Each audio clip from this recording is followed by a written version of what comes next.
I wanted to show you the three graces. And we practically have, if we had two more, we would have a collection. But we also have an interesting study group of diverse faces. With a little bit of work, I think we could almost, with a Georgian wooden, categorize the faces and heads and body types. And by doing that, we could almost come up with a concept of the maker. But when you look at these three charming young ladies, and I think one is an older lady, you can see the real contrast in the faces. So we'll start with this very disapproving lady, which I think she's almost character-like with that scowling eyebrow. And I want to point out that she has, which appears to me an absolutely original wig. If we go back to the head, we can have a look at the wig. And that would be human hair that would be collected. There's a kaleidoscope of types of hair that were used on Georgian wooden dolls. And then you can see that she's got very nicely carved hands. I think that they're pretty much a little bit underscaled, but a nice proportion.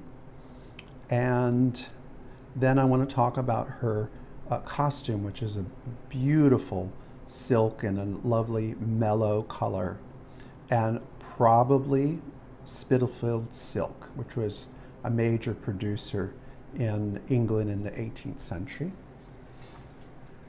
And we'll let you have a look at that because it is wonderful to see. And then I want to point out something that has a lot to do with 18th century fashion, of how they ran the fabrics. So if you notice that the stripes are ran horizontal, and that's something unique to the 18th century. And they certainly always, as far as I know, always did that technique on the sleeves, and her sleeves are ran horizontally.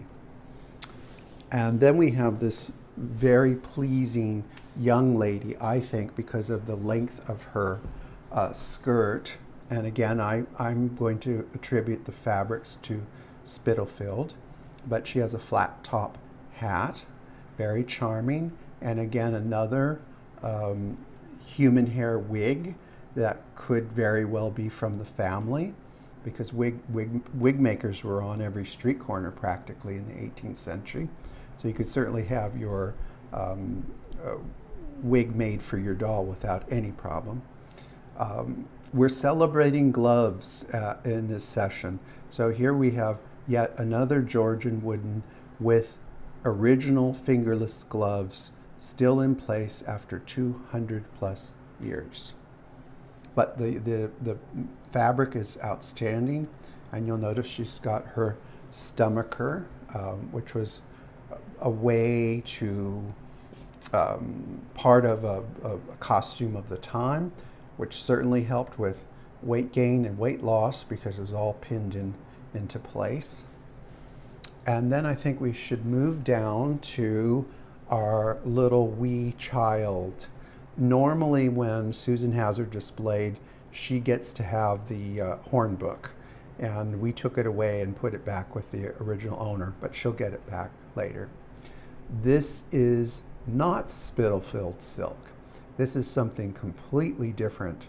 And what we have here is all of this fabric is all hand embroidered, hand needlework, which I will be very honest with you. I think that a lot of 18th century costumes and clothes are very slapdash, very easily put together, big stitches, pinned together, because that's where the term pin money comes into play. But one thing that they were absolutely impeccable at was needlework. So when you see an embroidered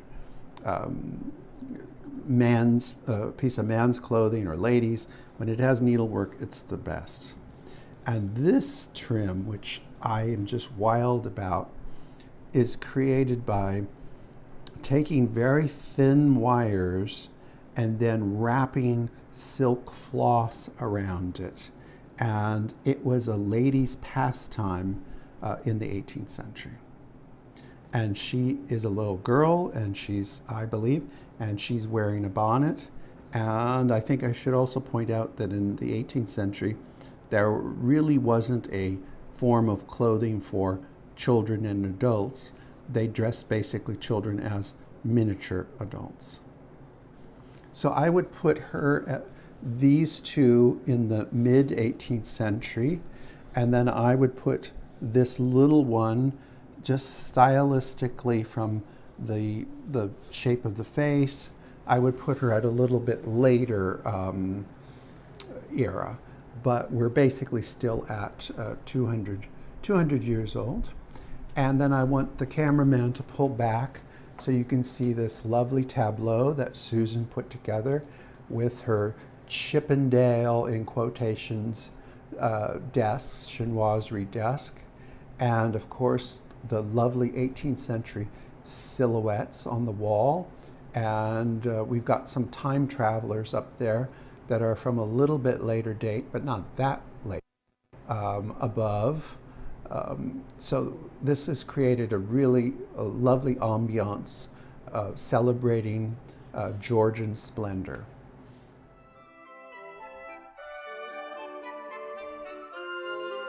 Remember to like, subscribe, and hit that notification button.